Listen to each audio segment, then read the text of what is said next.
اشتباكات دلوقتي بين المؤيدين والمعارضين لوجود الرئيس. ومتواجد في الاحداث سياده العميد محمد الحكم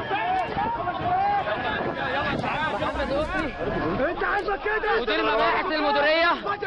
مباحث المديريه ما هم اللي بيجيبوا كنت عجبته انت اللي انا عملت فيك. ودلوقتي متجاوز وبيطلب قوات للفصل بين الطرفين. الشبكات عنيفه دلوقتي بتدور داخل مدينه بنها بين المؤيدين والمعارضين لرئيس الجمهوريه. وسامع دلوقتي ده اطلاق نار من المتجمعين امام جامع مرسي بنها والمناهضين لوجودهم امام المسجد. في عدم وجود اي تواجد للشرطه للفصل بين المتظاهرين.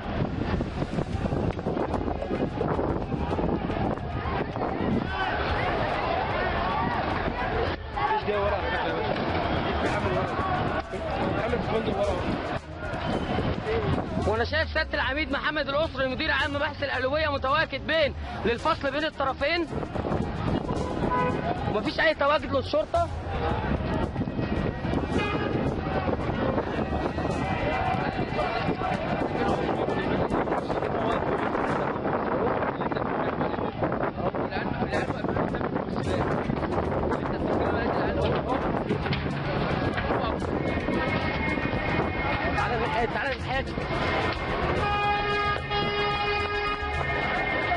دلوقتي في وصول لعربيات مدرعه للفصل بين الطرفين متواجده الان للفصل بين الطرفين. واعتقد ان هي عربيه واحده لا تكفي لهذه الاشتباكات.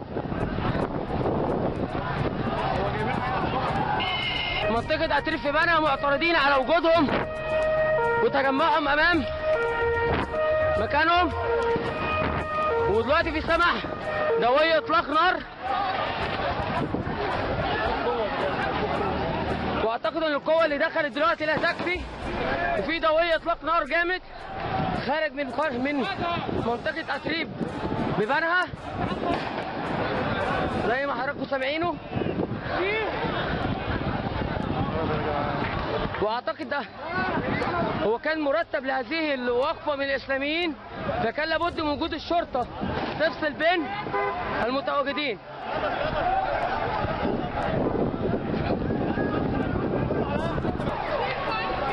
واعتقد انه تم اخلاء مقر الحرية والعدالة اللي كان متواجد خلف الاحداث. تم اخلاؤه واعتقد انه مش متواجد اصلا. طبعا وضرب النار طالع محدش عارف يحدد مصيره من اي جهة. محدش يقدر يقول ان ده من الجهة ديت او من الجهة ديت. محدش قادر يحدد ضرب النار ده جاي منين.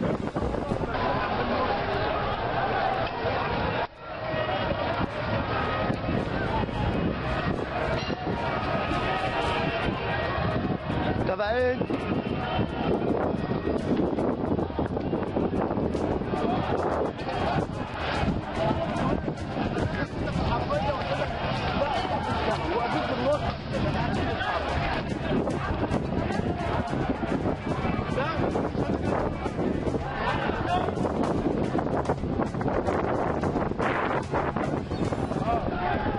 محمد دي في حراك في قوات دلوقتي جايه تفصل بين الطرفين.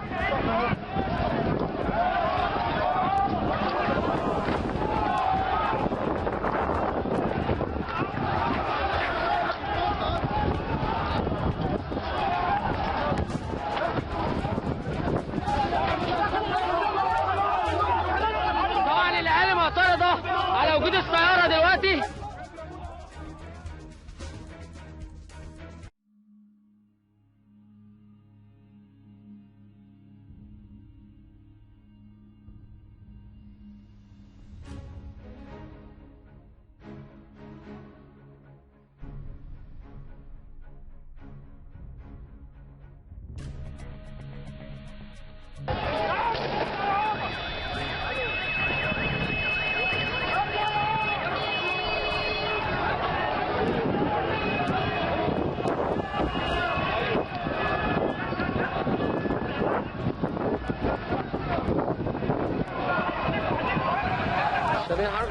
دوائر اطلاق النار.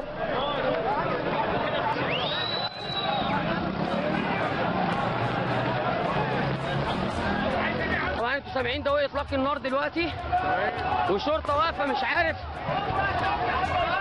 الشرطه واقفه ليه، وانا لغايه دلوقتي مش عارف الشرطه ما بتتقدمش ليه للفصل بين الطرفين. واقفه وسامعه دوائر اطلاق النار وما بتتقدمش ولا تتصرف، والشرطه واقفه متفرجه على اللي بيحصل. سياده اللواء مليجي، ليه الشرطه واقفه دلوقتي ما بتفصلش بين الطرفين؟ ليه الشرطه واقفه ما بتفصلش بين الطرفين؟ يا فندم معاهم سلاح يا باشا. مليجي بيه، ليه حضرتك الشرطه واقفه ما بتفصلش بين الطرفين؟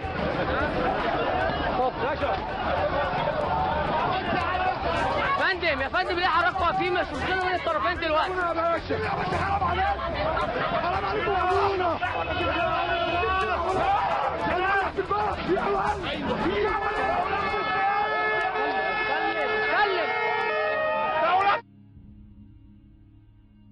شايف في سلاح وفي ضرب نار، انا شايف في ضرب نار وفي سلاح. انا مش عارف هم واقفين ليه. المفروض الناس دي تخش تفصل بين الطرفين. انا شايف مشهد الشرطه واقفه مش عايزه تتحرك، الشرطه جايه واقفه ما بتتحركش.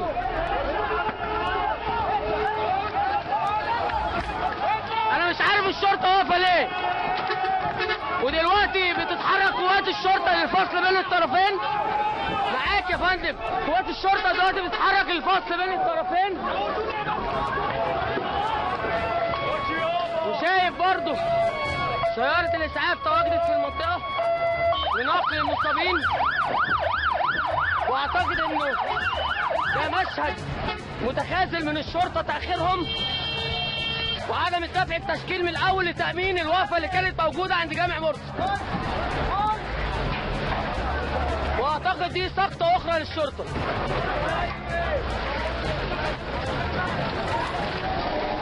وبدأ دلوقتي قوات الشرطة بضرب القنابل المثيرة للدموع للفصل بين الطرفين.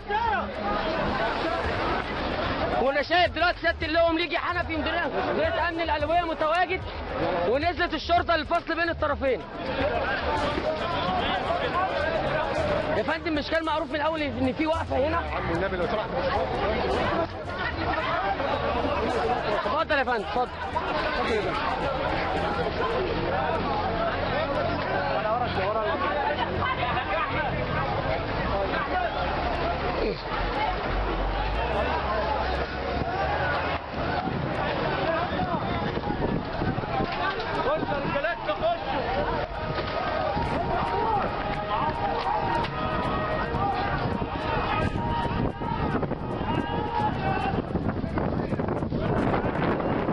دلوقتي ده احد المصابين من جراء الغاز من جراء الغاز من اهالي مدينه طالب، من اهالي منطقه الاسيرين في بلها. خشنا ضرب رشات علينا كلنا. سيادة اللواء محمود يسري مدير امن القلوية متواجد في قلب الحدث ومعاه قيادات المديرية بيتابع الموقف اولا باول. الاول لانهم خارجين من الجامع بيقولوا يا كفار ويحدفوا بالطوب ويضربوا في ده ويضربوا في ده وضربوا نار ومعاهم اتوبيسات. انت كنت متواجد معاهم بتصلي العصر في المسجد؟ ما صليناش، احنا كنا لسه جوه في البلد ما خرجناش. في منطقة اتريف في بنا. رجعنا ابراهيم مرسي في اتريف وسط البلد. وبعد كده قاموا طالعين مزقلين بالطوب، بعد كده يضربوا نار على الناس. والحريم زقلوها بالطوب والناس العواجيز كله. هل في اصابات تمت؟ في ناس متعوره، في مصطفى حلمي في مستشفى بنا العام متكسر خالص. بس هل ما كانش معلن ان في وقفه للاسلاميين؟ ما كانش في اي حاجه خالص ولا يعني اعتقد ان الشرطه كانت تبقى المفروض موجوده من الاول تامن حاجه زي كده. ما تعرفش ان في حاجه هتحصل زي كده. تمام. مفيش حد من الشرطه يعرف ان في حاجه هتحصل. تمام. هي جت فجاه. انا خارج من بيتي فجاه. انا متغدى وخارج عشان اروح اقف على البحر. بالنادي بنقول سلميه، ما بنقولش اي حاجه خالص نهائي. تمام. انما اللي هم بيعملوا كده ده شغل كفر ويهود. حضرتك كنت متواجد من الاول؟ لا والله انا مشيت على صوت النار وحسيت ان في فرق وش مولعه هنا على الطريق وجماعه اخوان بيسقفوا وبيجوا. بس اعتقد دول برضو اهالي مدينه بنها. ما هو من هنا ده منهم من اتريب. منهم عماد عبد الحليم جمعه من اتريب. هو حقه كل واحد يقول رايه، كل واحد يقول رايه حقه، بس دون الشبكات، لان بنها دي بتاعتكم كلكم، مش بتاعت فصيل ومفاصيل. ما بنتكلمش مع حد، كل اللي بيصلي يصلوا اللي يعمل. يا سعاده الباشا الراجل دوت اخوه برضه كان من انا راجل كان مسلح وشغال وصرفت عليه دم قلبي 11 سنه في راجل محامي ومحترم 24 قرار. كويس ساعتها هم جايين من جاره زي الثقافه، قالوا لهم جماعه قاعدين هنا على القهوه ولعوا في كاوتشات، حصل ضرب بينهم ومن بعض. كويس؟ العنف اللي يولد العنف. ساعتك لو الجيش عاوز ينزل او الشرطه عاوزه تنزل، لا انا شايف الشرطه متواجده، مدير الامن محمود يسري موجود بنفسه، الشرطه لوحدها مش هتقدر، وفي 4 تشكيلات من الامن المركزي موجود، بس انا معاك انهم جم متاخرين، بس هم فصلوا بين الطرفين. الناس كلها احنا مع الشرطه لحظه بلحظه ودقيقه بدقيقه. احنا يهمنا البلد بتاعتنا كلنا، ومصر دي بتاعتنا كلنا. بتاعتنا كلنا. ما ينفعش ان احنا عملناه كله ينهد دقيقه واحده، ما ينفعش اول على الاخر كده. احنا 5 ايام بنعمل مظاهرات سلميه، مفيش كنيسه ولعت، مفيش جامع ولع، مش معنى هم يقول لي علينا كفار. سياده اللواء محمود يسري مدير امن القليوبيه بتفقد اماكن اللي تم فيها الاشتباكات بين الطرفين. وانا اعتقد الاسباب كلها نتيجه الاختناقات مش اكتر بالغاز. طبيعه مدينه بنها السلميه، مفيش اي حاجه حصلت حتى اثناء ثوره 25 يناير بيطفو على طابع اهالي مدينه بنها السلميه. دلوقتي ياخدوا كده كل التعاون من البلد يا باشا. شاف سياده اللواء محمود يسري مدير الامن بيتناقش مع المتظاهرين. انا راجل كنت واقف هم بيصلوا قلت لهم هدفوا الشباب من عندنا جاي يتكلم، قلت لهم ما حدش يتكلم، احنا قلنا اسبوع ما حدش عارف بتعملوا ايه. مسافه ما روحت البيت وخرجت الناس كلها بتيجي على البيت. يعني هو اللي حصل 25 واحد اتعوروا. مصطفى حلمي في المستشفى بيموت. هنقف هناك على ماشي احسن ماشي. اهلا محمود. سياده الامين عبد الرحيم احد قيادات واحد افراد مديريه امن القليوبيه، تقول لي على الاشتباكات اللي بتشهد بنها لاول مره من الثوره. بتدل على ان الاخوان بداوا يهتزوا وشايفين الحال او الوضع في البلد بالنسبه لهم بقى خلاص امر مطلوب منهم، ان هم ماشيين بيبداوا يعملوا زوبعه عشان يشتبكوا مع الاهالي، وده طبعا مش في صالحهم، ده كده ضدهم. بس اهالي منطقه بنها واخدين حاجه على الشرطه، بيقولوا هم عارفين ان في وقفه الاسلاميين النهارده في جامع مرسي، ليه ما جوش وامنوا الوقفه دي؟ عمليه ان عارفين ان في وقفه، طبعا اي وقفه لاي فصيل سياسي احنا مش ضد. لا مش ضد، ليه تامينها مش اكتر. لا احنا ما بنعملش وقفات، وده معروف. للفصل بين الاشتباكات. مفيش لا تامين لوقفات ولا تامين لمظاهرات. انما اي مظاهره فيها سلاح او فيها ضرب نار او فيها اي حاجه احنا ضدها. انا بلغت. تمام. انا لما شايفهم منزلين في جامع ابراهيم مرسي ومعاهم سلاح من الاتوبيس، طلعت على مباحث التموين هنا وقلت لهم يا جدعان نازلين ومعاهم سلاح، يحكموا عليا. النظام اللي انت بتتكلم عليها ان مفيش اي، انا اقصد بالتامين الفصل بين الطرفين وليس تامين الاشخاص. هو ما كانش اقصد الفصل بين الطرفين مش اكتر. الجماعات الاسلاميه ما كانش فيه الطرف اللي هو المعارض. خش على المحلات بيصلوا قفلونا خالص. الطرف المعارض ما نزلش الا لما الطرف الاسلامي اتعدى على الاهالي بالضرب، وناس كتير مصابين الاسعاف شالتهم دلوقتي. ما كانش فيه طرفين، هو طرف واحد اللي هو بيدعوا على الجماعات الاسلاميه اللي هم عارفين ان خلاص النظام بتاعهم سقط بالفعل، دلوقتي هم يعني ايه زي اللي بيطلع في الروح بالظبط كده. انما ما كانش فيه اي معارضه من الطرف الثاني اللي هو المعارض. بس بنها اول مره تشهد الشبكات زي دي.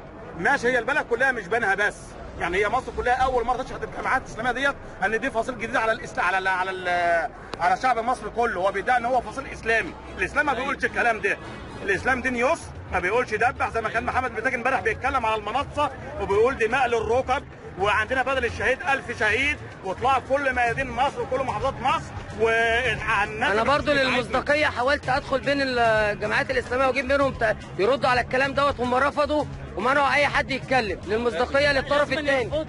ما هم النهارده ما عندهمش اي كلام بيقولوه، هو اللي عندهم دلوقتي فعل. ايه الفعل بالنسبه لهم؟ ان هم بيتعدوا على الطرف الاخر اللي هو شعب مصر اللي هو المعارض، اللي هي الفئه الكبيره اللي طالبه اسقاط النظام. بنيجي بقى ساكتين يا باشا، يخشوا علينا يموتونا.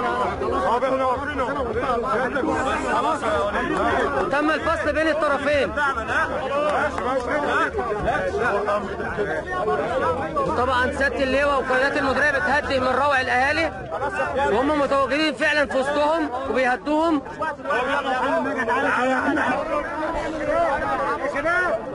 خليك ورانا.